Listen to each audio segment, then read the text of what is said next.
Giant fans that have supported us for more than 30 years at Giant Stadium, for all those years in Yankee Stadium, and some of you even back to the Polo Grounds. This is for you. This is for you. Listen to me. Okay. The rest of your life, man, nobody can ever tell you that you couldn't do it, because you did.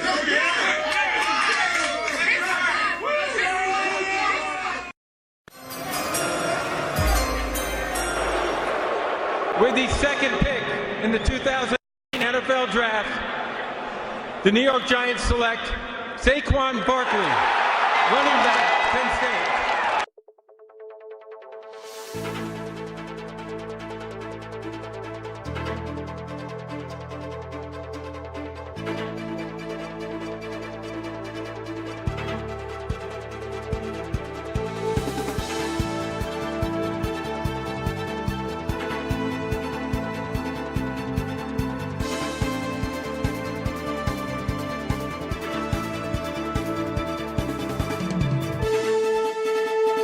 And hello again, everybody, and welcome to another edition of The Giants Guys. This is John Fennelly, and with me, as always, from nygiantsrush.com, Mr. Craig Santucci. Craig, how are you this afternoon? I'm ready to see a beatdown of Mighty Mouse on Sunday. And by Mighty Mouse, we mean Kyler Murray, the number one overall pick of this year's NFL Draft by the Arizona Cardinals. He's so far putting up some pretty good numbers, but and they got 2 wins in a row over bad teams, but 2 wins are 2 wins in this league. Oh yeah, there's no doubt he can play. It's we've seen some athletic quarterbacks in the past, the Johnny Manziels and the RG3s of the world. Like, does the NFL at some point catch up to him? Is always the big question. Catch up is the word. Yep. Did they catch up to Russell Wilson, who's right now the front runner for MVP? Yeah, I will say this, though, and I've heard that argument before, and I know this isn't technically talking about the Giants, but I don't find Russell Wilson in that category. I know he's a baseball player or a former baseball player, and he's not very tall. Right. But I just find Russell Wilson, if you really get into the stats and the weeds, He throws from the pocket. He's not a huge scrambler. He's just a mobile quarterback. He doesn't scramble as part of his strategy. Correct. Where Johnny Manziel, RG3, I haven't really seen enough Arizona games, but from college, Kyler Murray, their game is or even what's his name from Baltimore. Right. The RPO is part of their game. With Russell Wilson, the R part is not so much. Correct. Yeah. We get it.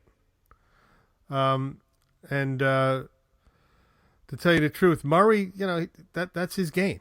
He wants to keep the defense honest by, making himself a runner. Well, plus he might have to. I haven't really watched a lot of film of him, but from what I've seen, he has a really good arm. Oh, I don't think his arm. Yeah, he's a baseball outfielder, like we discussed. Russell Wilson's an infielder. Yeah. That's a different motion than an outfield arm. And I don't doubt that he can zip the ball. I think the biggest knock on Mighty Mouse was his hands big enough to, be able to grip an NFL ball and throw on the run. Right. We talked about that. Can he throw from the pocket? Can he take a hit? Can he see over the line? I don't think it was anything. I mean, arm-wise. So far he can. Yeah. Well, like I said, if either the NFL catches up to him, or his game continues to grow, like Russell's did.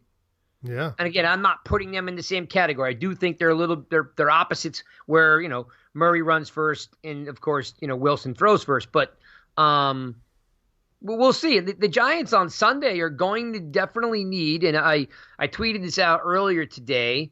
I'm sure you remember, and Jesse Armstead, of course, right? Sure. The great Jesse Armstead was a great linebacker for the Giants. In case you younger listeners don't know who he is, look him up, number 98.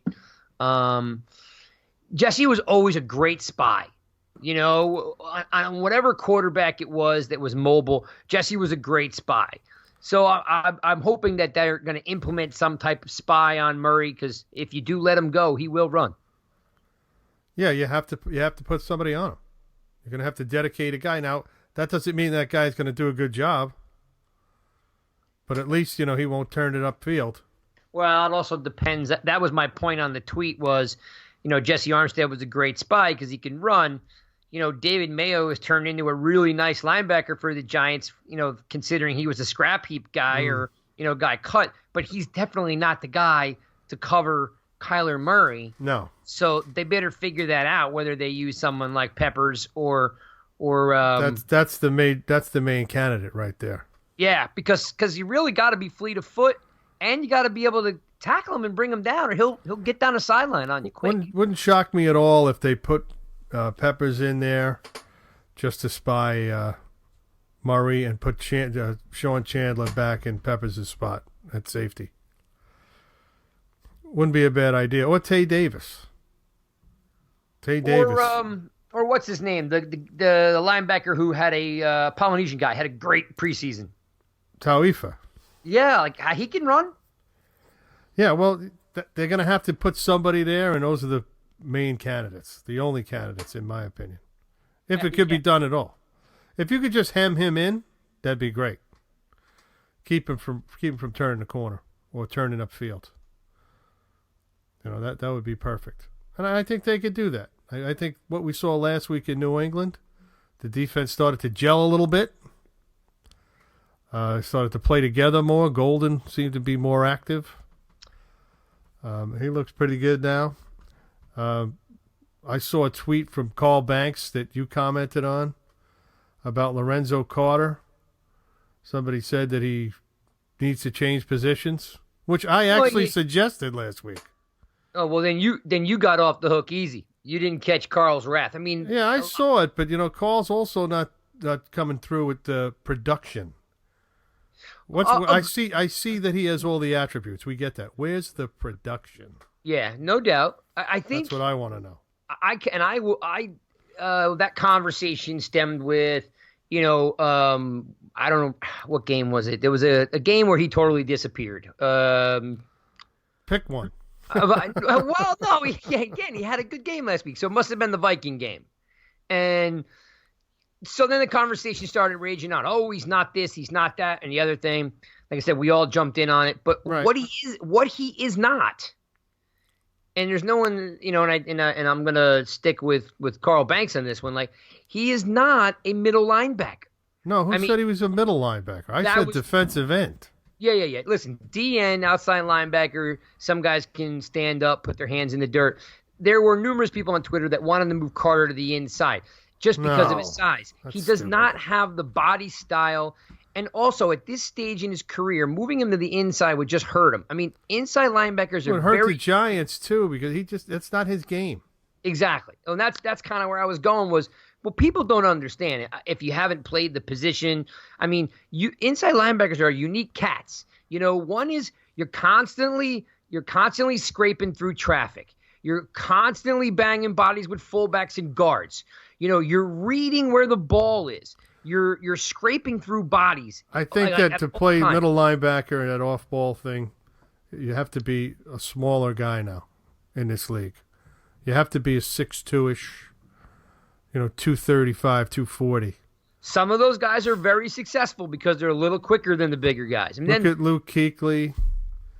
I don't know. You think look at guys? Some of the other guys that are successful now, that they're a little smaller.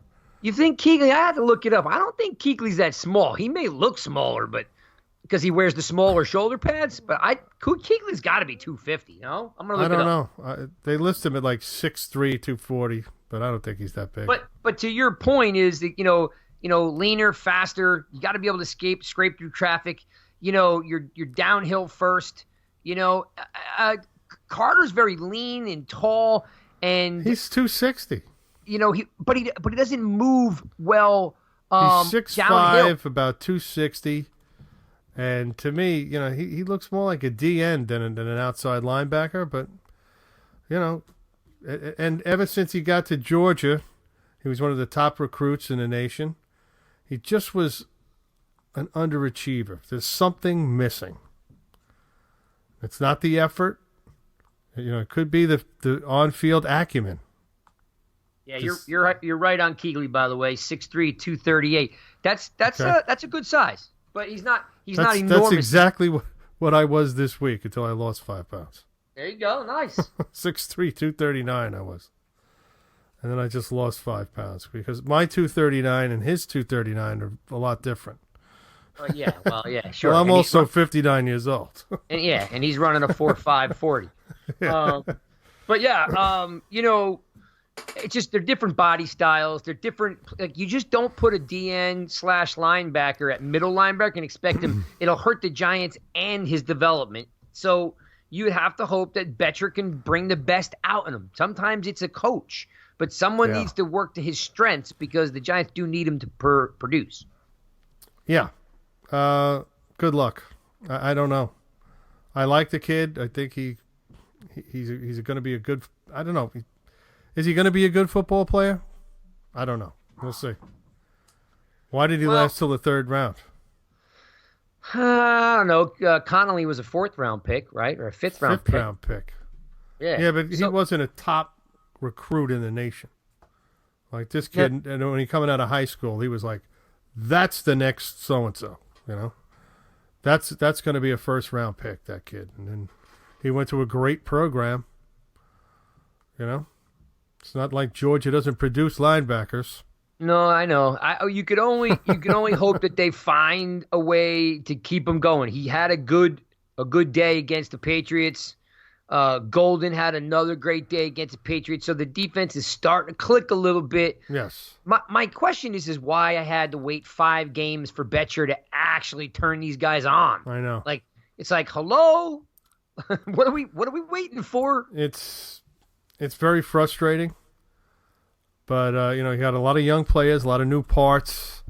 His defense is kind of complicated because they have so many different formations and so many different looks and fronts that they put in there. Sometimes they go with 6 defensive backs, and you got a lot of rookies. I mean, now you got Sam Beal hopefully coming back in a week or two, 2 weeks rather. I'm not buying into that till I see it. Well, of course. I mean, that guy. But that's the plan. Yeah, every time I hear the name Beal, it's like that kid who tells you he's got a girlfriend, but you never get to meet her. Yeah. It's like that's Beal. He's like the ghost girlfriend. Like he sounds real good on paper. He sounds real good at the bar when you're having beers, but he ain't there on game day. Not yet. Well, let's see if he could change that narrative. 2 years later. Yeah. But actually a year and a half later. But we'll see. Not even. They drafted him last July. Yeah, I know. You know what I mean. 15 months. All right, you're giving him a pass. I'm not giving him a pass. Yeah, well, nobody's really seen him play. So. Yeah, he may turn out to be a great player. Yeah, you never know. I mean, he's 6'1", 177. No. Yeah. Is that what he weighs? Forget about it. I'm already discounting. He's J-Ron Hosley Part 2. No, but he's taller.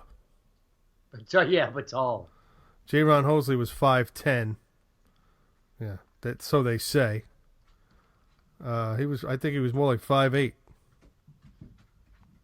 I don't even want to talk about him. Forget about him. Who, Hosley? Yeah, forget it. Hosley, Mosley, all of them. I don't want to talk about any of them.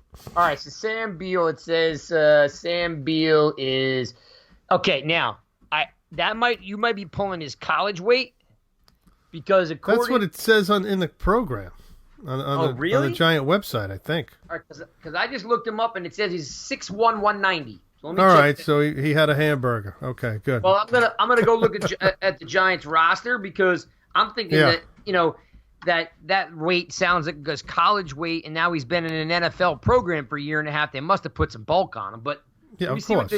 I don't think he's 177. That's what I have down for him here, but I think he's probably more than that. If you ever eaten at the commissary there, beef him up. Yeah.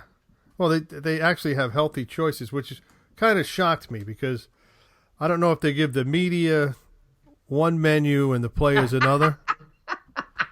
I'm sure they do. Yeah, well, they like the media slow and sleepy, so they feed you lots of carbs. No, it's a lot of healthy choices. I was kind of disappointed.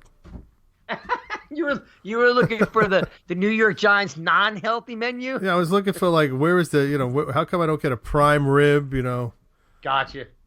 A full chicken, a whole chicken. Oh, that's funny.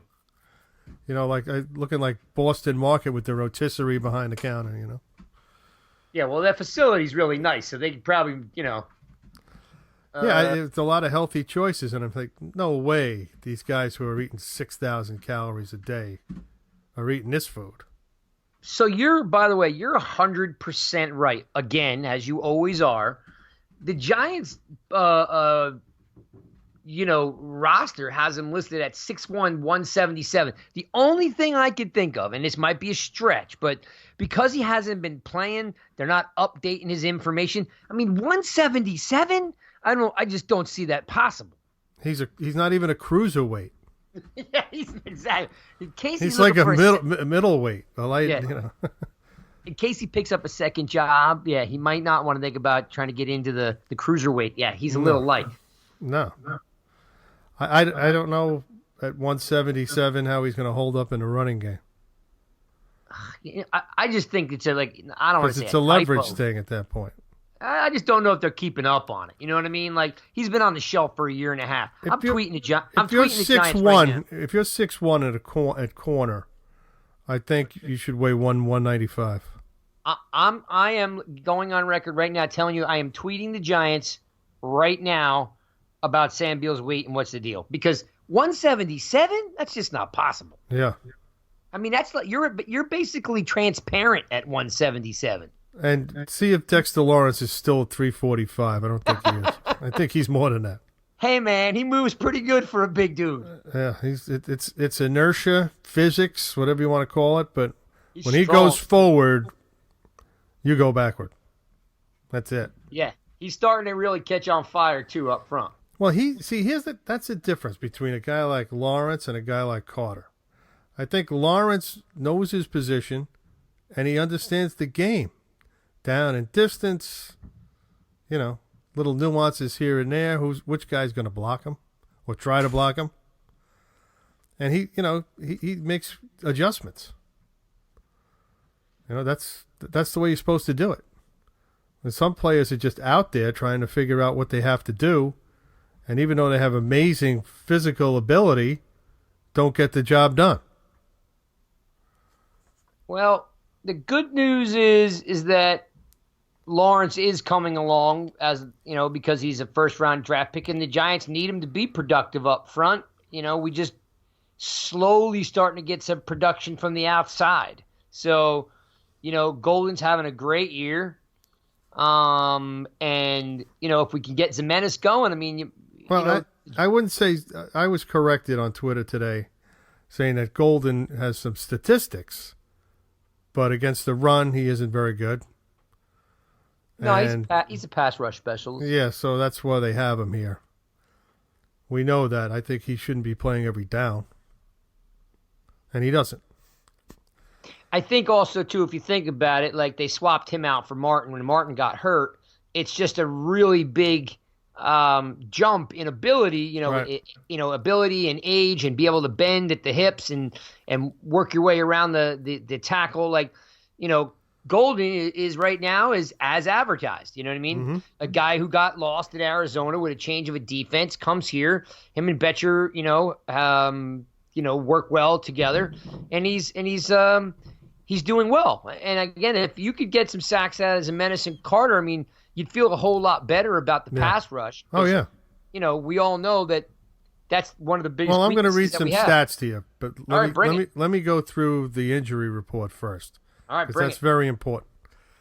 Friday's practice, Corey Ballantyne still has a concussion. Didn't get out of the protocol. He's out. Limited with Sterling Shepard. He's not going to play. They're holding him out another game because he had 2 concussions in 4 weeks.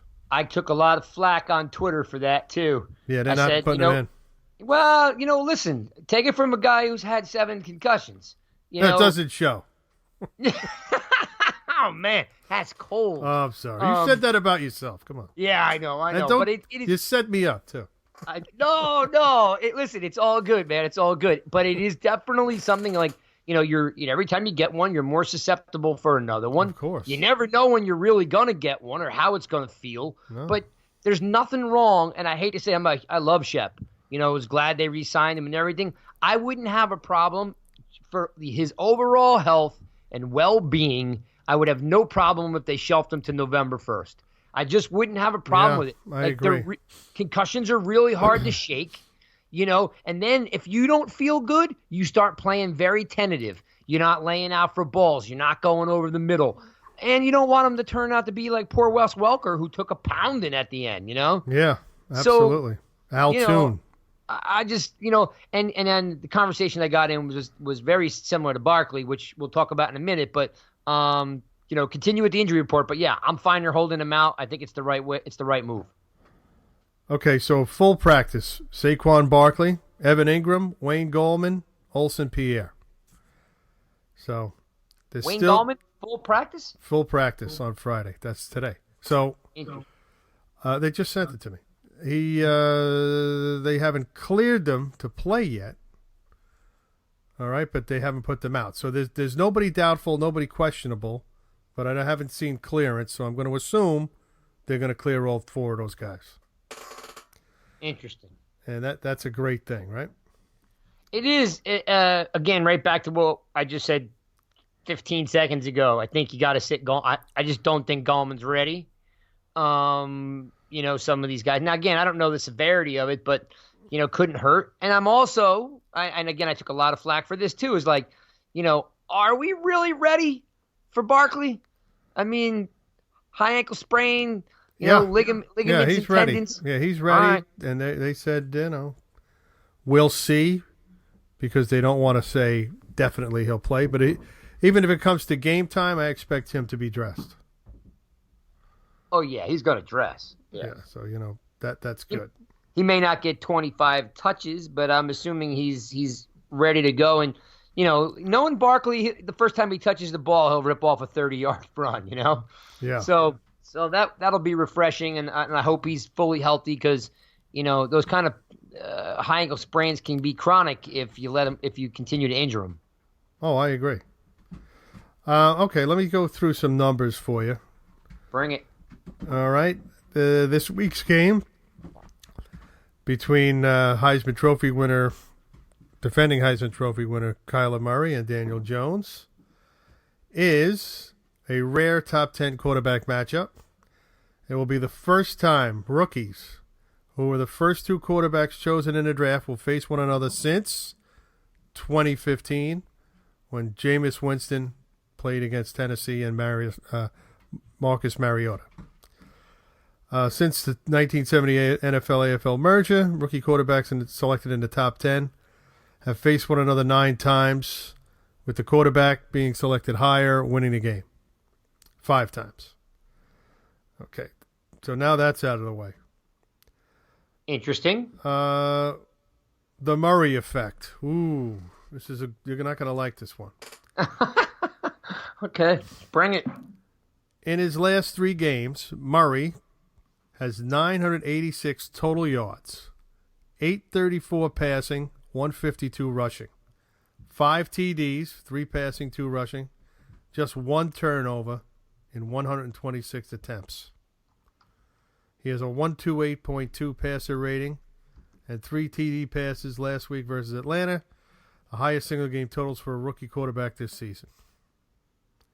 What do you think of that? I'm looking up who he played. They played Atlanta and Cincinnati the last 2 weeks. It's like playing nobody. Well, I can never count Atlanta out, but The defense is terrible. I mean, yeah, he's not playing anybody. I don't know. Listen, the kid could play. I would hope that Betcher throws the kitchen sink at him. What do you got to lose, right? Right. Because I'll be burned, sitting in the stadium if I'm watching Kyler Murray run up and down the sidelines, and then all week long I got to hear all the Mighty Mouse fans coming out of the woodwork. I told you he was great. I told you he was the best quarterback the NFL's ever going to see. Yeah. I mean, They said that about Baker Mayfield. Yeah. Well, I think Baker Mayfield. Do you remember what my nickname was for him? Tell me, I forget. Baker Beer Pong. Oh, yeah, that's right. He looks like he's pounding a case of beer. Look at him. Last year he was like all in shape and buffed out, and now he's like sporting a keg. Yeah. So making commercials. Making commercials. Maybe he's got a little sophomore slump going on, or maybe he's got too many egos on the team. He doesn't have Kevin Zeitler blocking in front of him. That's one reason. Because here's the thing. I don't like Baker Mayfield, but he can play. I just think there's way too much going on there between missing Zeitler, too many egos, maybe a little sophomore slump going on a little bit. But Baker can still play. He walked in and last year and lit it up in a different way than we've seen. That's why, you got to give Murray the chance to see what he's going to do, and he's holding his own. But next year is the true test, right? Can you repeat what you do in your freshman year? Right. Yeah. Can you keep it going? All right. Here's another tidbit for you. All right. Bring it. The Cardinals secondary has been dreadful, permitting an embarrassing 281.2 passing yards per game, third worst, ahead of only Tampa Bay and the Giants. But they get 8-time Pro Bowler Patrick Peterson back this week, and he ranks 12th among active players with 23 career interceptions. Well, so that's something that we got to watch out for. I don't know if I can stomach another 3 interception game from Jones. Like, he's got to learn quick. He can't fall into this Eli Manning thing where he's going to throw 2-3 picks every game. And Right. Of course, Eli, and that's Eli of old. I mean, Eli the last couple of years has been great with not throwing picks. I think he averages somewhere between like 12 and 14 a year the last couple of years. I just hope he's learning. I hope he's picking it up. He likes to throw the ball in small windows. He likes to, zip the ball. He doesn't have the arm for it. Well, I guess not. That's what it looks like to me. It's too hard to say. I just, because you look at the quotes from last week. I held the ball too long. Bad decision. Yeah, but if you have a small window like that, and like Dan Marino could pop the ball in there. You see Mahomes do it. You see some guys with great arms do it. Yeah, Aaron Rodgers. Yep. He just, he can't do that. He has to make sure the guy has a little length in front of him, a little headway in front of him to get the ball out there. And if there's 2 defenders there, he's not going to be able to do it. I was thinking about this because there's a clock in your head when you're watching a play develop. And you could see when he's throwing the ball, even though you see another quarterback throw it at the same time, the ball isn't getting there. Even though they say he throws the ball as hard as most other quarterbacks. So I don't know if he's not throwing it as hard, he's trying to put some touch on it, or he just has to throw it harder, which is a possibility. It's true. There's a ton of variables that goes into that. One is they're judging, him throwing hard at like a combine or a pro day, right? Not under pressure, not trying to hit a receiver on a spot, So there's a lot of things that go into, if he throws hard or not. What I see him do is one of 2 things. Either he's holding the ball too long and he makes that bad decision to throw it. It's too late. Like, he's not getting the ball out of his hand quick enough because these guys are open at the top of the route, not the end of the route, right, or the middle of the route. And I'm seeing him force balls like in really small windows. That's true. He's literally saying, my guy will make that play. Well, you don't have Amani Toomer, Victor Cruz, or Beckham, or any of these guys that could just catch anything, right? You got nice receivers. Not great. You got nice receivers. You can't expect to put the ball, underneath the cornerback's arm into the receiver's hand. They're just not that type of athletes. Are they good? Yes. But I just feel like it's one or the other. It's holding the ball too long and then making a bad decision, throwing at the bottom of the route, not the top. And I also think then when he does try to amp up his quick release, he's throwing the ball in these really small windows. Like, how many balls he threw 3 interceptions, but he almost had 5 picked off. Yeah. Because he's throwing it in a spot that the DB can get it. The whole point, I know a little bit about, playing up against some quarterbacks. Like, when you play pro ball, you're supposed to put the ball only where the receiver can get it, whether that's on an outside shoulder against the sideline or a back shoulder fade where the receiver can reach back and get it. Like, you're supposed to put the ball in a place that the DB can't get it, and I don't think he's grasped that these guys are pro cornerbacks and not college cornerbacks. That's the speed of the game that they always talk about.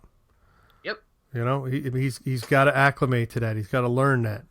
They have to teach him that in practice. They have to work on that. You know, like I said, he may just have to throw the ball harder. You know, he's trying to, be too perfect. Sometimes you throw the ball 80% instead of 100, because you don't want the guy's too close, you think. You don't want to zip, put a hole in his chest. But you're going to have to throw it harder. He threw it so hard he knocked Shepard out of the back of the end zone 2 weeks ago. Yeah, I know. I mean, see, that's the thing about touch. Maybe he's just putting a little bit too much touch on that. Receivers don't care. Throw the ball hard. They don't care. Oh, the good ones anyway. The good ones don't. All right. Here's a stat for you you're going to like. All right. Finally, give me something I like. If the Giants get over 3 sacks this game, it'll be the 6th consecutive game where they have 3 sacks or more. I do like that. They have 13 sacks since week 3, tied for 2nd in the NFC and 4th in the NFL. So, things are picking up. Is that, that's over the course of 6 games, or that's in the last week 3? Okay, since week 3. But that doesn't make me feel better. I like the whole body of work. It's getting better. It's improving. Okay, fair enough. It's improving. Right. But that's based on Golden, correct? No, that's the whole team. I meant he's the one that's giving you the production, right? He's giving you the most production, yeah. But Jimenez is also in there. Lawrence is in there. You see the other guys who had sacks. Mayo had a sack. So they do have they're getting sacks outside of Golden. Well, good, because Betcher was on the hot seat, and he probably still is on the hot seat. But at least they came out and played ball for at least half of that New England game. And right. What I saw, and maybe this gets overlooked, is there was an actual tempo.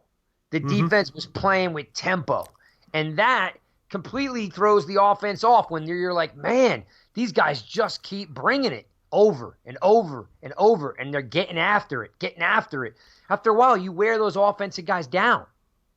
They did that against New England, but Brady still threw for 334 yards, and he actually ran.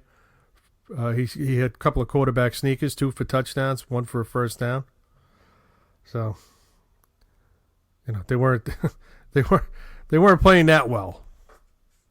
No, well, by that time they kind of faded out. It was up to about halftime. The score was tied at halftime, wasn't it? 14-14. But they only gave up how many points on offense, to the offense. Brady didn't throw a touchdown. No. So they did play fairly well. They gave up a special teams touchdown. The so-called block punt that hit Stupar in the back of the head. Which, by the way, has been... And the Hilliman fumble, which Van Noy took in. So, and the 2 guys that fumbled and caused the punt, Stupar, punt, Hilliman, fumble, both have been cut. Gone, yeah. And, Hilliman's back on the practice squad. Oh, they did? They re-signed him? Yeah. He's back. All right, he's back. They did pick up that running back from the Ravens, though. I saw that, during the week. Javarius Buck Allen. Yeah. Any thoughts there? He's a good player. I mean, if he was really good, he wouldn't be available, in October. Right? That was my fault. Couch. That was my fault how good can he be if someone else doesn't want him? Yeah, or it could be, like some of these guys, they don't want to play for certain teams, and they're just going to wait. Their agent may say, just wait another week, see if a team comes that, you really want to go to. And, Giants, people always want to go. So it's up to the Giants to show interest. They don't show interest in a lot of players. That's why they don't get a lot of players. They have a very peculiar taste when it comes to players. Well, right? That's why I was really surprised how well Mayo's worked out. Yeah, he was a guy from Carolina that Gettleman had a pass with, right? So that's where he came from. So, if you already had done the background work on a player with another team, it's a lot easier to bring the guy in. Same thing with Arizona when they're bringing in all these Arizona guys. They already did the legwork on the guy. They brought in Bethea, who actually leads the Giants in tackles. I know that's driving you crazy. Well, yeah. He leads the Giants in tackles with 46 tackles. Yeah. 46 tackles. Yeah. And Peppers is second. So your safeties are 1 and 2 in tackles. Which we all know that definitely, unless you're a box safety, you shouldn't be leading your team in tackles. No. And leading your team in tackles with 46, I mean, that's nothing stellar. Well, for the first 2 weeks, they didn't tackle anybody. Right? Nobody got tackled at all. Yeah, that's true. I mean, I guess if you average it out at 7 tackles a game, I'm okay with that. But it's like, I guess you're right, because no one tackled anyone in the first 2 games. Yeah, if you look at the sheet, you're like, what happened? Were these guys even on the field? And the answer is, yeah, they were there, but they weren't doing anything, as we know. Well, that's why, again, maybe Betcher's a little bit of a late bloomer, but, I was impressed with the tempo and what they put out against New England. We all sat back here and don't raise your hand. Don't be shy. We all thought that was going to be a bludgeoning last week. And there was a handful of you who were like, no, let's be positive. And I get it. But the realistic fan was like, listen, it's a tall order to beat the Patriots with the defense that we had. So the Patriots had a lot of injuries themselves. And then Josh Gordon went out of the game, too. They only had 3 offensive players that could touch the ball. Correct. And they still managed to beat you up. I think that they only, no, at one point they only had 3 receivers. That's what I meant. Because they were using Michelle. They didn't want to use Michelle. And they didn't really want to use James White that much. But they had to. So the only receivers they had was the rookie Myers, Jacoby Myers, Edelman, right? And who was the third one? No, that was it. I think that was it. The tight end. Izzo was the tight end. That's right. So they only did have 3 receivers, true receivers, I think, at one point. Because Gordon went out of the game. Oh, they had that other kid, Olszewski. That's it. They were using him. He made a couple catches. Yes, the punt returner. So they had 4. Interesting, right? Well, yeah, especially when you think that we've had like 100 and none of them can still catch the ball and make a play. That's a 6-0 team. They're down to the last man. That's how this league is going. It's just amazing that you can have that type of output with a very skeleton-like roster. And is that why Brady was running with the ball? Not running with it, taking the dives? Who knows? Rather than handing it off?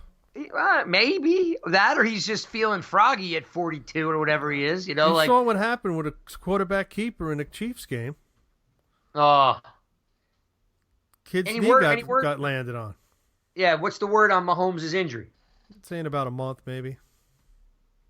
He should be back in about a month. So who's the backup QB? Matt Moore, who actually threw a touchdown in the game. Okay. He can hold his own, can he? Well, they got Tyreek Hill back. That helps. Tyreek Hill caught the touchdown. Matt Moore is a 12-year veteran. He's been on 6 teams, I think.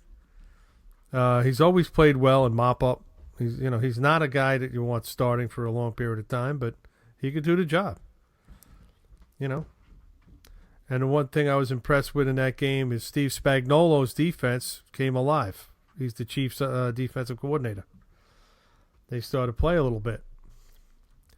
So they're going to need that, the Chiefs, to if they're going to make a run here. Because I don't know if Mahomes is back in a month. It could be longer. Who knows? I'm hoping the Giants could play some teams with a missing quarterback. That's what I'm hoping. Yeah. Ooh. When you look at New England and who they played, the Giants without Barkley and Ingram and Shepard, right? Played the Jets without Darnold. They played the Dolphins. It's like playing nobody, right? Washington, that's another team that's a stiff. And then, of course, they played Buffalo. But, Buffalo almost beat them. Yeah, Buffalo's got that great defense. That's the thing that, doesn't, again, this is definitely the Giants guys. In case you're listening, you don't get confused and think it's the Patriots guys. But No, then, it's not the Patriots guys, but we just got off topic, that's all. Yeah, and you know what? The Patriots, they get a pass every year playing against Buffalo, Miami, and the Jets. It's a pass. I mean, regardless of who's up and who's down, the Eagles and the Cowboys are always a formidable opponent, unlike the Jets, Miami, and Buffalo. So the Patriots get a pass throughout the season most of the time anyway. So anyway, I wrote an article today. It's in USA Today. It's about Ottis Anderson, who I know you like. Yep. And it's about his career. He started his career with the Cardinals when they were in St. Louis, 1979. He was an All-Pro as a rookie. He was Rookie of the Year. He had 1,663 yards rushing. And he had a decent career with them. He is still the Cardinals' all-time leading rusher. When he was traded to the Giants in 1986, he played from 1986 to 1993 with the Giants, as we know. Super Bowl MVP, Super Bowl 25. He is not in the Ring of Honor for either team. And I found that to be very interesting. The kind of guy he is, too. And he's still around the team on a regular basis. Great. He's a great guy. He was a great player. He actually should get Hall of Fame consideration. So why, A, why do you think that is? And B, how do like the fans get behind, becoming a squeaky wheel on that? Because it's a really good point, and it really should. The fans should all get out there and get behind it because, he was great for the Giants. Because he played half his career with one team, and then he came to the Giants. He won a Super Bowl in '86. He was on the first team. Actually scored a touchdown in Super Bowl 21, if you recall. Played behind Joe Morris, but he got in the game and scored a touchdown against Denver. And then for a couple of years, he's behind Morris, and then he becomes the guy. And then he gets 1,000 yards for the Giants in 1989. They bring in Hampton in 1990, and he splits with Hampton. Then Hampton gets hurt, and now going into the playoffs, here comes Ottis Anderson. He's the Giants' feature back again, of course, in Super Bowl 25. Rushes for 102 yards, becomes the MVP. And, he should be on the Giants' Ring of Honor, in my opinion. But why the Cardinals don't have him there is beyond me. He was one of the best players. Obviously, he has 7,998 yards or something for them as a rusher. The next guy is Stump Mitchell with like 3,800. Yeah, here it is. He's got 7,999 yards as a Cardinal. Right. And he's got 2,274 yards as a Giant. But here's what's interesting about his tenure with the Giants. Ready? Think about running backs in today's game, right? Mm-hmm. They catch the ball, they run the ball. In 1987, his first year there, right? He gets really no action, right? He gets 8 touchdowns in 88. That's the strike year, 87. 86 was he played the last half of 86. But they had Joe Morris, who was a Pro Bowler that year. Yeah, he only played 4 games, right? Yeah. So in 88, he's got 8 touchdowns. In 89, he's got 14 touchdowns. Right. In 90, he's got 11 touchdowns. When's the last time you seen a back in the NFL, and how old is he at the time he's doing that? 30, 31, and 32, and 33. There you go. The old man. That's what Parcells used to call him. You just don't see running backs at that age with that much touchdown production. No. And, to me, I think the reason why he doesn't get a lot of notoriety, I don't know why the Cardinals aren't honoring him. Because I got the Cardinals media rush, and I'm looking through their Ring of Honor, and they've got some great guys, Aeneas Williams, and I have it here. I don't want to read it off. It's not a Cardinal show. But he's not there. And he's their all-time leading rusher, and he hasn't been there in 33 years. Yeah. And he's still their all-time leading rusher. Okay? So what does that tell you? I don't know why they traded him to the Giants. Yeah. I don't really remember. I tried to look some stuff up, and I know that he lost his job to Stump Mitchell, which is, hard to believe. Stone Mitchell. Yeah, and then he revives his career with the Giants. But, Joe Morris, his career kind of, went south. He got hurt. He had a couple of good years for the Giants, and now they needed a running back, and here's OJ on their roster. They just put him right in. The guy picks up the slack. He did anything they asked him to do. What's interesting, too? He wasn't a bad receiver out of the backfield. No, if you look at his receiving stats, he caught 40, 50 passes a year. In 1989, right? Yep. He caught 28 passes for 270 yards. He averaged 9.6 yards per catch. That's what Victor Cruz and Sterling Shepard do. Mm-hmm. Yeah. This is the thing, a lot of times, when you look at guys who go into the Hall of Fame, guys who play with one team for a long period of time, they're naturals. Oh, he played, Joe Montana, he played for San Francisco. But then you think of guys like Vinny Testaverde, not that he's in the same class, playing for 6, 7 teams. You can't really quantify his career. Same thing with a guy like Anderson. He played half with the Cardinals, and then he played half with the Giants, and you really can't envision his greatness. You know what I'm saying? I agree with that. So if you think about, let's say J.J. Watt played with 4 or 5 teams, you wouldn't really think of him. Or, a guy like John Randall who played with other teams. You just can't think about it.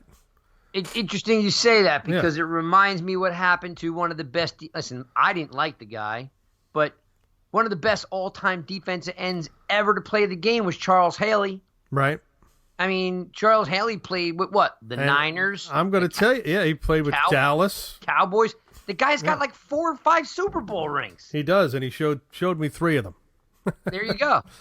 And, I even asked him the question. I said, I see you're on the Hall of Fame ballot, and he just looked at me like he didn't want to talk about it. Because, I said, I don't want to jinx you. And he started to laugh. And you could see that these guys think about that stuff. Harry Carson thought about it for a long time, didn't want to talk about it. Then he finally got in, and he deserves to be in, we all know. Hands down. And, there's guys like Jared Allen, who played his career with the Vikings, the Chiefs, played with Chicago. He played with another, like 3 or 4 teams. Guy was a great defensive end. Okay, now he's going to run into the same problem, where his name's going to come up on the ballot, and you're going to say, well, I remember him with this team, but I don't remember with another team. And it's kind of you kind of get lost. The only guy that I saw that pulled off exactly what you're talking about, I mean, to a T. The only guy I can remember pulling off multi-teams, over a career was Kevin Green. All right, look how long it took him to get in, though. Somebody had to advocate for him. Yeah, because he played, for Carolina and Green Bay, Rams, Pittsburgh. The guy was a great defensive end, and he's the only guy that I know that has pulled it off. So I don't know if someone has to lobby for OJ. Yeah, exactly. You have to put it out front and center. You got to butter people's bread. Well, Carson should get behind it. Yeah, I think that he deserves to at least be in the Ring of Honor. Forget about the Hall of Fame. And the same thing with Carl Banks. He's still the second best linebacker his team's ever had. Yeah. Or if you want to get, there's probably Van Pelt guys. There's, there's probably Pepper Johnson guys. Yeah. But you want to say he's the top 4 linebacker ever? Carl Banks is also, and I'm not saying it because he's we're friendly, but just there are guys that either people don't lobby for or the franchise doesn't look at them that way. And the OJ thing is, and I'm interesting. I'm going to read your article on USA Today or Giants Wire because I'd like to hear the whole story and your take because you're right. He probably does deserve that for what he did. He brought a Super Bowl. It doesn't really drill down into a lot of detail because you don't have to. What you just have to do is tell the guy's career story. He burst on the scene. He was the 8th pick in the 1979 draft, 1 pick after Phil Simms. Okay? So I don't know what that means, but, if you just look at the 1979 draft and look at who else is drafted in that draft, there's, I think, 2 Hall of Famers in the whole draft. There's not a lot of Pro Bowlers in these. Some drafts are just not good. But that just happened to be Simms and O.J. Anderson, 2 guys that were in the backfield together in Super Bowl 25. I'm sorry, Super Bowl 21. And then one guy was the MVP of one game, and the other guy's the MVP of the other game. Picked one spot apart in the draft. That's just a coincidence. I mean, I like stuff like that. Well, I mean, sometimes people are tied together in unique ways, right? Yeah. But why the Cardinals haven't put him in their Ring of Honor? There's actually no mention of him in the media rest of things like 60 pages long. It's got every slap whoever played for them in there. And I didn't see his name. Now, the print's kind of small, but he could be in there somewhere. But, they got to honor this guy. They honored Roger Worley. Aeneas Williams is a Hall of Famer, of course. Well, the Maras can do the right thing at any time they want to. Yeah, I think that, the next round of Ring of Honor guys, and let's see who you have on your list. I have 5. Who do you have? All right. My top 5 for Ring of Honor? Yes, the next round, when they get around to it. All right, so wait. Before I do that, then I better make sure I look up who's still in the Ring of Honor. Because remember, they add guys on every year. Right. Not every year, but I don't know. Are you sure? It seems like every year they add at least one guy on, but I could be wrong. Okay. Let me hang on. I'm going to look it up because the one guy that I'm thinking of right at the top of my head, he might have been last year. I'm trying to think back to last season. Why don't you go first? Well, Leonard Marshall's number 1. Oh, what? See? Why are you always stealing my thunder? And Ottis Anderson's number 2. Right? Okay, I'm with that. I'm going to let you look it up. But the thing... Yeah, I am looking it up because I know who's number 3. One of my favorite players ever. Ever? One of my favorite guys ever. Oh man, now I love talking to. I love watching play. Yeah. Brandon Jacobs. Oh, you're going Jacobs? All right. He's a giant. He is a giant. He was in that. He was their guy. Okay, so that's your 3. Mm-hmm. That's 3. That's 3. And another one of my favorite guys, David Deal. Oh, Deal. All right, so My Deal good is buddy. 4. I do like David Deal. He's a good dude. Yep. All right, so is this everybody? I got the list here. It's not in alphabetical order. So I'm looking for a guy, and I just, like I said, because I have a guy, but I thought he went in. He is in there. Never mind. Chris Snee? No. He's in, yeah. No, OC Toomer. is in. Toomer is in. Tiki is in. Of course, Michael Strahan. I'm talking about modern guys. All right, so wait, you got one more. You got Marshall, you got Ottis, you got Jacobs and Deal. You got a 5th guy? I do have a 5th guy. Bring it. I can't remember who it is. Oh, Sean Landetta. My other good buddy. And Landetta. All right, so I wholeheartedly agree with Leonard Marshall. I mean, for some reason, I don't really understand that either. Like, I mean, why Leonard Marshall isn't in there? I have no idea. Yeah, it almost like. And he's around the team a lot too. I mean, same thing with Ottis Anderson. Those are the kind of things that bug me, because, Tiki deserves to be in there, but he caused the organization a lot of flack over the years. Yeah, but he has all the numbers too. I mean, he leads the team in a lot of things. Leonard Marshall is 3rd all-time sacks for the Giants. Correct. 3rd all-time. Okay, That's right. 79.5. And if you want to look it up, you can go to nygiantsrush.com on the main page and scroll to the bottom. There's a section called Sack Kings, and I've got the top 10 all-time listed. You want me to read them off? Go right ahead. All right, Strahan with 141.5 sacks. He's in the Ring of Honor. Yep. Lawrence Taylor with 132.5 sacks. He is the Ring of Honor. Yes, and for the record, for all you newbies, the NFL did not record sacks Lawrence Taylor's rookie year. Right. So you can add another 8 onto that. That he didn't get credit for. So, he'd still, be number 2 or number 1 rather. Right. But I mean, him and Strahan would be like a half a sack apart, but they didn't count sacks in the, what was he draft? 81, right? 81, right. So number 3 is Marshall at 79.5. Correct. OCU Manure at 75. He's in. Okay, so this is a guy I really liked, and I don't know if he's a Ring of Honor guy, but he's one of my favorites. I met him a couple times. Is Keith Hamilton, the Hammer. Yeah, he's played a lot of games for the Giants. Yep, 63 sacks. So is Howard Cross. Yep. He's a guy, and they're still around. They're still around the team. Cross is naturally, but I was always a fan of Hamilton. He was just a mean dude. Good player. Let's see. So there's your top 5. Now on to 6. Justin Tuck, 60.5. He's in. JPP with 58.5.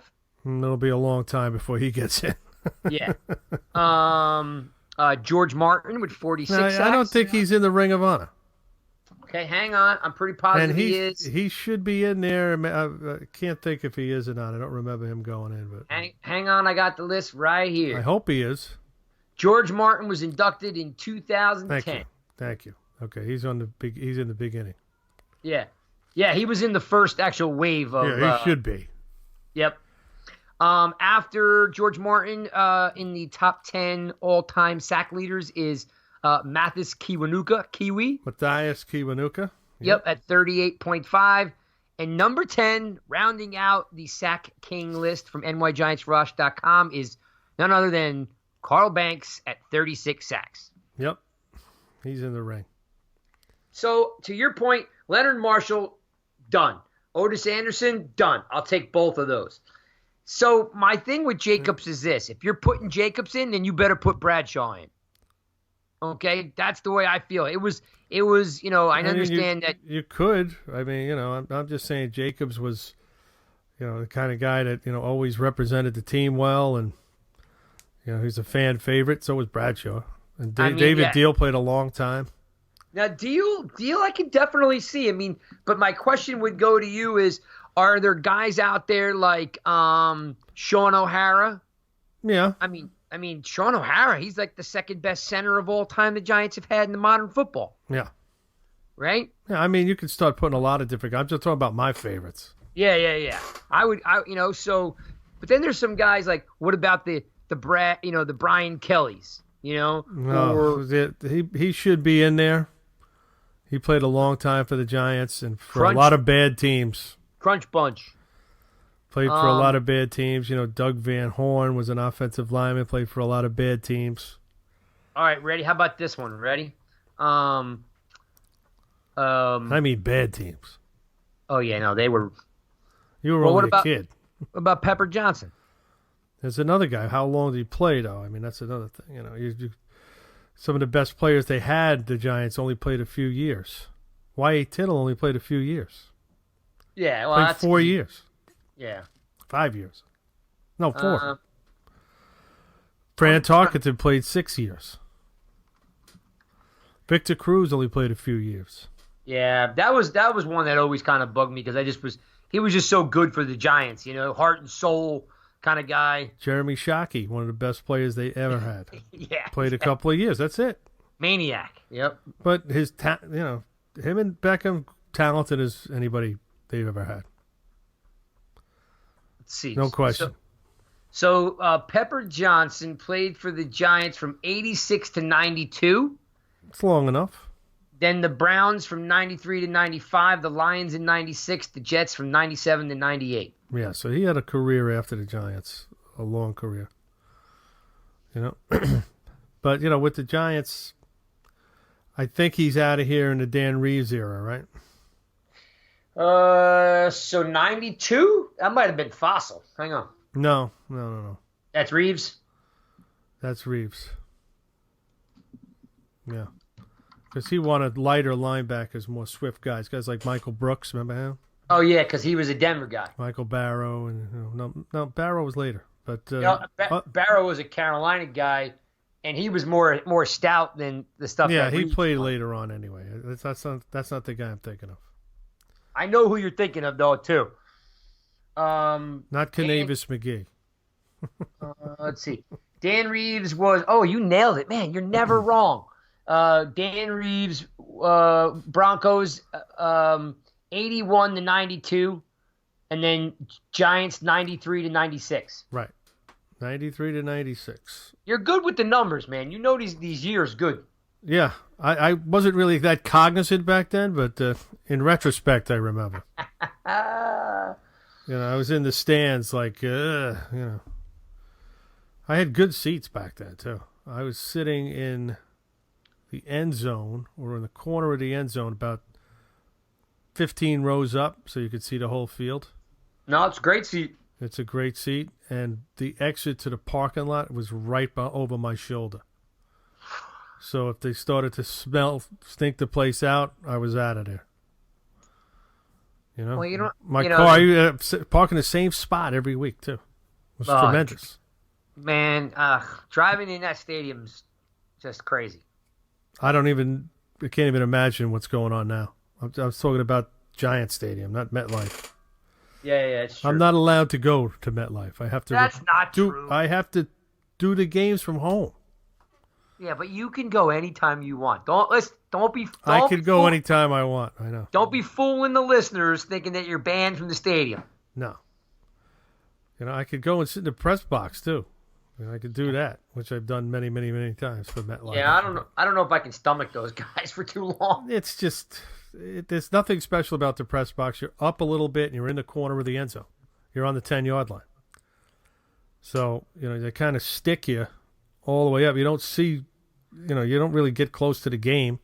I mean, before the game, you go down on the field, you talk to people, but then all of a sudden, you got to go up. There's one elevator that goes to the press box. That's it. Yeah, it kind of runs behind me. I'm on the 22-yard line. Yeah. And I'm 22 rows up. So the press box is a little bit over my left shoulder. I know what you're talking about. Yeah, the TV and the radio guys are closer to the middle of the field, so that's why the print and electronic media, the bloggers and everybody else is down to the left towards the end of the field. Every time that Troy Aikman does the game, we yell at him from our seats.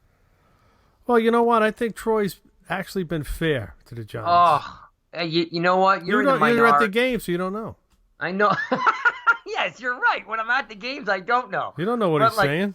No, you're 100% right. But when he's on TV, I want to put an ice pick in my eye socket. Yeah. I mean, just the sarcasm and the snarky tone. No, not so much anymore. I think that ever since the Giants have switched to Daniel Jones, the narrative on the team has changed. Like Colin Cowherd, I was watching him today. All of a sudden, he likes the Giants again. The Giants went from a team that didn't know what they were doing to a cutting-edge organization. No, I'm serious. Cutting edge has never been I don't know Giants. about cutting edge, yeah. Yeah, dull edge. Yeah, they might be cutting something, but it's not cutting edge, no. No. But, Troy has been pretty fair to the Giants. And this week's game, Kenny Albert is going to call the play-by-play on Fox.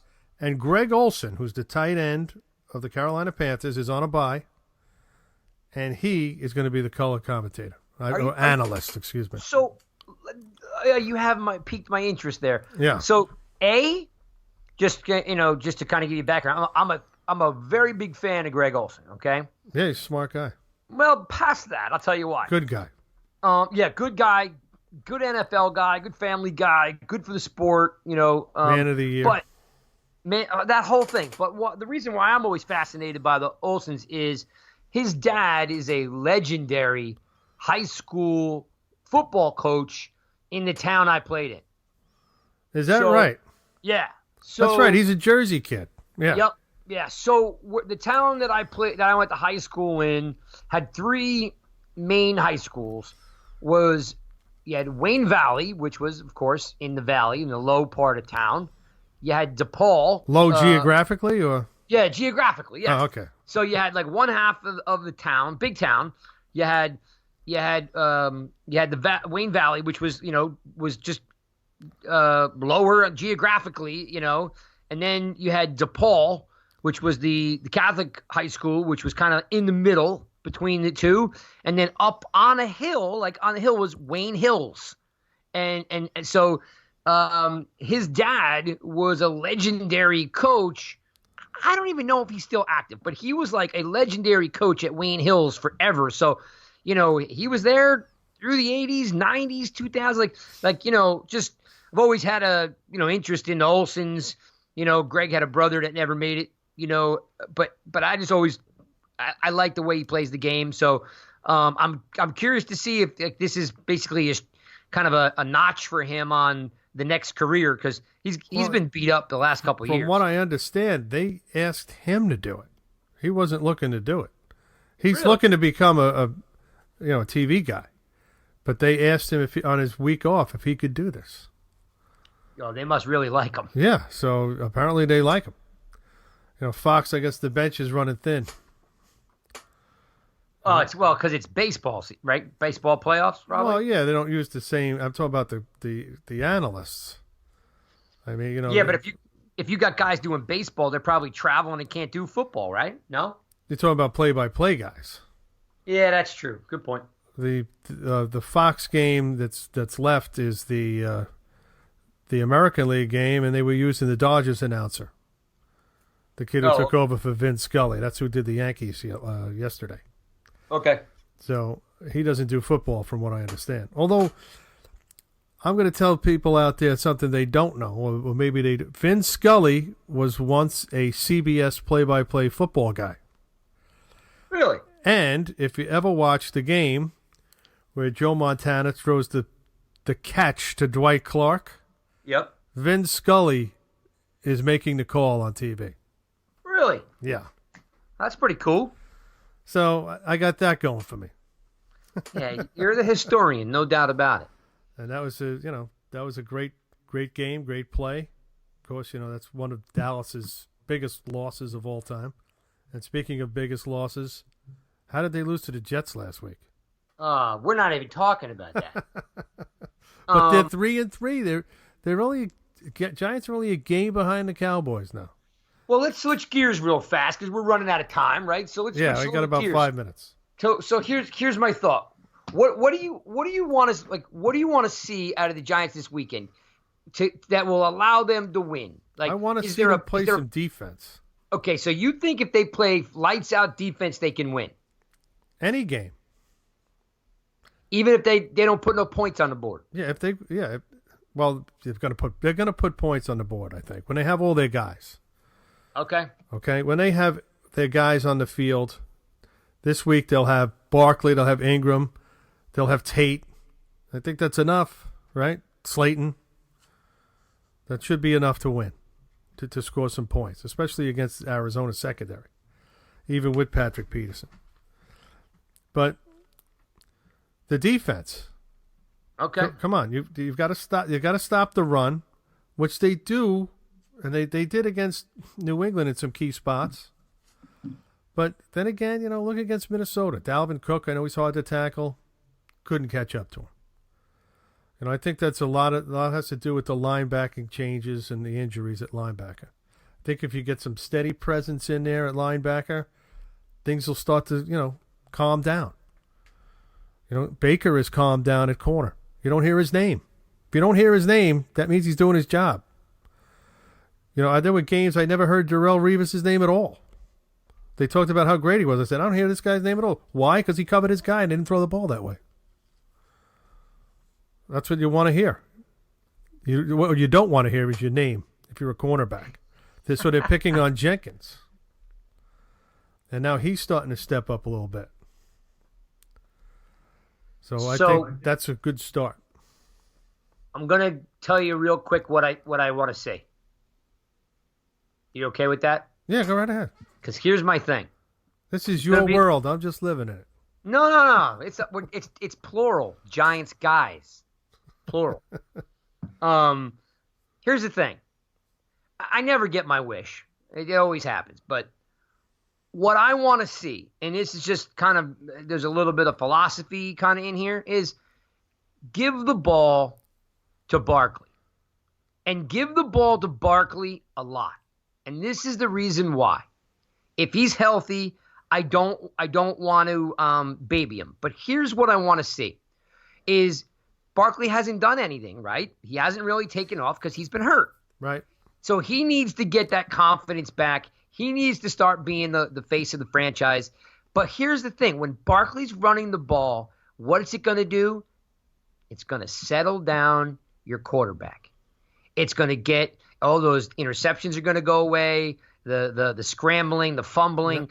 Like, he's going to settle in if he knows he's got Saquon Barkley running the rock. Well, think about last week's game.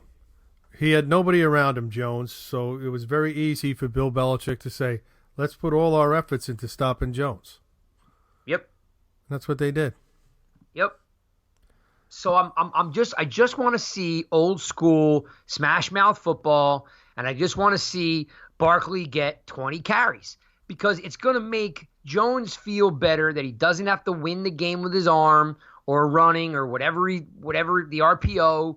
Like, I just want him to settle in and go, okay, I can do this. I got it. He doesn't have to feel the extra pressure. He doesn't have to be the limelight at the end of the game with the press saying, what happened on this throw? What happened on this throw? Right. What happened on this throw? Right. And you solve all that by and he has an answer for every one of those questions, too. Yes, of course. He's a smart kid, and he gets it, right? I mean, from a media standpoint, it's Eli part 2. Says all the right things. He's a pro's pro, and he's a picture of class. So nothing there. We haven't skipped a beat. But on the Barkley side is, like, Barkley's still the face of the franchise. And I think he needs the ball. He needs to be Barkley. Get him going. Get some swagger back. And I want to see them give him the ball. Like, I don't. When you think about Minnesota or the Eagles, like I don't remember Shermer running the ball a lot. He's like a dink and a dunk and the RPO stuff. Like, I just want to see Barkley get the ball. I don't want to see him become Matt Forte and catch 15 balls out of the backfield. I want to see the Hog Mollies and Zeitler and Hernandez blowing open holes, and I want to see Barkley doing what Barkley does. That will make me feel good about winning the game. All right, now, we're getting close to the trade deadline. It's our last topic of the day, all right, of the show. Bring it. Does Eli Manning lift his no-trade clause if the opportunity is right? Are you asking me as a question? That's a question. What do you think? I say no. I don't think he wants to play bad enough. I think he's just gonna ride it out and go home. I think he's very happy and content with retiring a Giant, made $20 million. I don't know if he has it in him to go and start over and go somewhere and not know someone. No, just be for this year. That's what I'm saying. Like, somebody like Kansas City who says, okay, Mahomes is out for an extended period of time. Yeah, but okay. Now then he becomes a backup on someone else's team. Yeah, when the guy comes back. Yeah, I know. Like, if you're telling me Mahomes is done for the season and Eli had a shot at winning the Super Bowl with that crazy team, I would say it's a 50-50 shot. But right now, knowing that he's just going to be a backup in another strange town, I say no. All right. Because we wrote an article today that, well, actually, Daryl Slater at NJ.com wrote about Eli, if he lifted his no-trade clause, would he accept a trade to Kansas City? And what would it take? What would the Giants take for him? And I don't think the Giants would take much for him, especially in a situation like that, because Kansas City, they have no skin in the game with them. And, Reed and Shermer are friends, and Spagnuolo is over there. So if Eli wanted to play bad enough, like you said, which you don't think he does, he'd accept the trade there. But there's not going to be enough time for him to go over there and get acclimated and make a difference. If Mahomes was out for the year, I could see that happening. That would be the only case happening. Or if another team that was a competitive team needed a quarterback for the rest of the season, I could see him doing it. Because, his contract's up, and he may just retire. I thought he was going to retire already, but he didn't. All right. Again, that's just my take on it. Yeah. Because, that's you what know I wanted. what? At the end of the day, let's just all keep in mind that it makes sense and it's fun to talk about, but this is the guy's life. When Mahomes comes back in 4 weeks, Eli Manning's now the backup quarterback in Kansas City. Like he doesn't want to deal with that. You got till the 29th to make a trade, right? Right now it's the 18th. If Mahomes, what they're saying is, he has a dislocated patella, okay? Which means there's no fractures in his knee or his kneecap or whatever, but the ligaments around it are stretched. So he's going to have to wear a brace, and we don't know how well he's going to be, how the pain is going to be, pain management.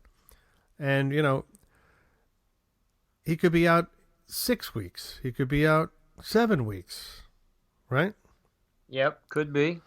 So what if that's the case? I don't know.